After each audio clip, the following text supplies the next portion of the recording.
Hello everybody and welcome back to World of Warships Legends. My name is Spartan Elite 43 and tonight we are back in the Tier 5 American Destroyer, the Mahan. Now, I'll be honest, I didn't get these videos out last night because I was tired, because I just ground out over 80,000 XP to get the Benson, and then I got the Benson to get the 3 wins that I needed to get the Yabari. So I've got the Yabari unlocked. The Turn the Tides mission is complete. All 3 sections of it.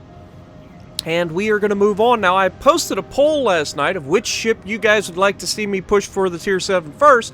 And that seems to be an astounding, thank God, because I honestly don't mind the cruisers and I don't mind the destroyers, but I really, really want that battleship. And so maybe I altered the results slightly by putting my thoughts in there. Maybe you guys are like, well, Spartan wants this, I'll vote for this. And I appreciate that, first of all. Thank you. And second of all, we will be going for the Tier 7 Iowa. And I'm really looking forward to it. I hear the Iowa has great mobility, and obviously it has good guns. It only gets one more gun than the Tier 6 Colorado.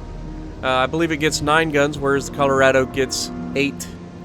But the big difference is mobility, and that is where I want to see the Iowa.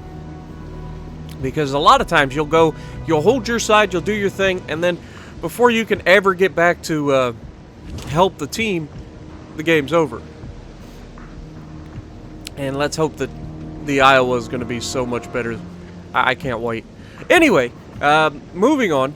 I'm going to take a super aggressive approach here because I've noticed, as I went over a little bit yesterday, the team that starts capping more bases early wins. And I had a heck of a win streak. Now, I get detected because there's a destroyer over to my right, and I immediately go hard to port. I try to get ready to throw some torps out there. Unfortunately, this little guy just refuses to back off.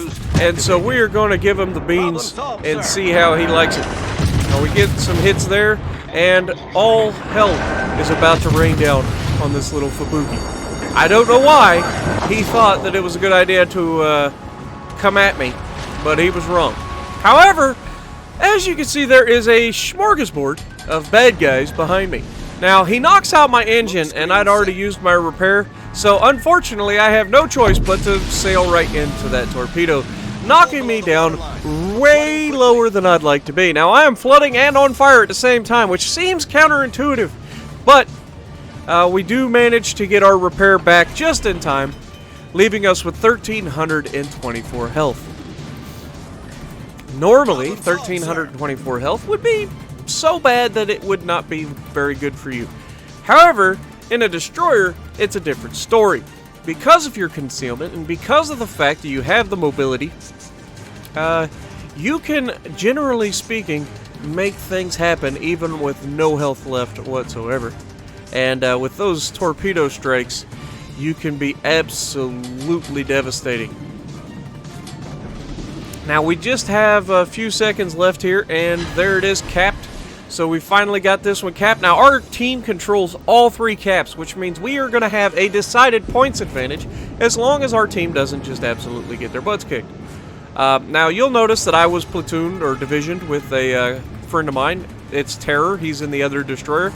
He went over to C to help cap C. I went to B to cap B, and now that we've got B, trying to cap B is very difficult mid to late game. Early on, if you can get into the center and cap it, you're golden.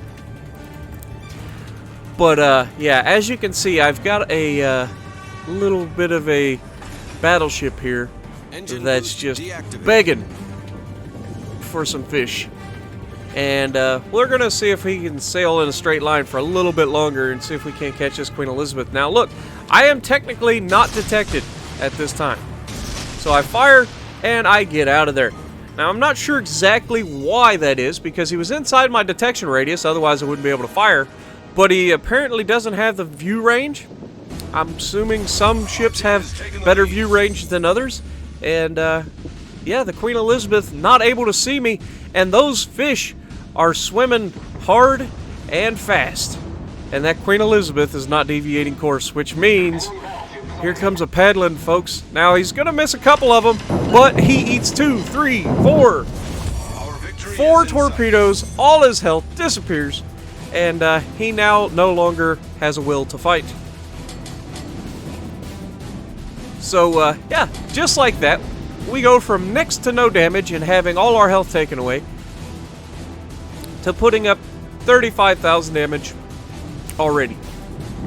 And that's the difference a huge torpedo strike can have on people. Now, I was getting ready to throw the other side of the torpedoes at him, and luckily our battleship managed to finish him off. Always good when you get a little bit of help from a teammate, because I don't like to waste my torpedoes, because at these higher tiers, the torpedoes take so long to reload. I say so long. It really isn't that bad, especially on a torpedo boat that has 2 launchers, one on each side, and then, in this case, the launcher in the middle. So you can launch 2 sets of torpedoes off of one side, but you still have an extra set on the other side for emergencies. And it does come in handy, as you're going to see in a little while. But Terror is over on the other side of the map. They have cleaned up that side, and this side is kind of getting their butts kicked. So we're going to go over here and see what we can do. Now again, I don't have any health left, and we are entering in what I like to call close quarters combat. Torpedoes are great for these narrow corridors because you can't really avoid them. But when you don't have the health, even the secondary batteries can absolutely wreck you, and that's not preferable. But we are pushing up towards these guys. We've got the Nagato about to push out in front of us, and we are really hoping that he's willing to sail straight out in front of that island, because it looks like he's going to. He seems to want to do it, and that's half the battle. So we're just going to wait for it. We're going to wait for him to get to a point where he's going to overcommit, and battleships are not able to turn or slow down quickly. So once he gets to this point, he's pretty much past the point of no return. And unless he had already started turning from this close, he's going to have a hard time dodging torpedoes that he's not going to see until it's too late. So, yeah, it's going to be good, guys. Wait for it. You know, Jingles always talks about those battleship captains that sail in a straight line. Let's see if this one stays in a straight line. We've got a good spread out there, so we're going to hit him, and we only need a couple to finish him.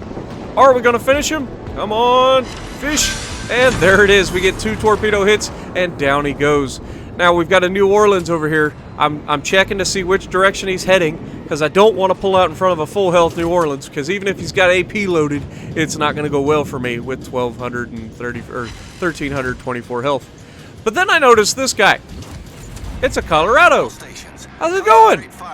You seem to either have beached yourself or just hiding in a pocket. Now, I have a hard time seeing him because of the letters of the torpedo guidance system, whatever you want to call it.